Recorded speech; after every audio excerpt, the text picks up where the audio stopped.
দুনিয়ার সবচেয়ে অসহায় সন্তানরা হলেন বাড়ির বড় সন্তানরা। এরা যখন বড় সন্তান ট্যাগটা পেয়ে যায় তখন তাদের আদর ভালোবাসা কমে যায়, দায়িত্ব বেড়ে যায়। বড় হয়ে গেলে ভাগ বসানোর জন্য অন্য লোক থাকে। যদিও সবচেয়ে বড় স্যাক্রিফাইসটা বড়রাই করে, তবুও সেটার দাম খুব একটা থাকে না। ছোটরা বেয়াদবি করলে শুনতে হয় তোর কাছ থেকেই শিখেছে।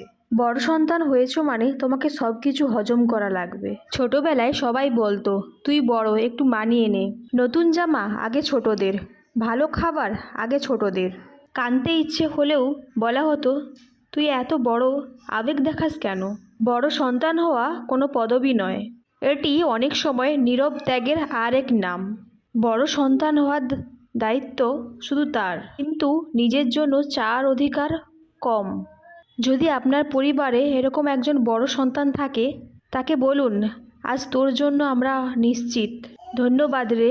আপনি যদি পরিবারের বড় সন্তান হয়ে থাকেন তাহলে অবশ্যই কমেন্ট করে জানাবেন। কমেন্টে একবার বলুন আমি বড় সন্তান। আমিও বলছি আমিও একজন বাড়ির বড় সন্তান।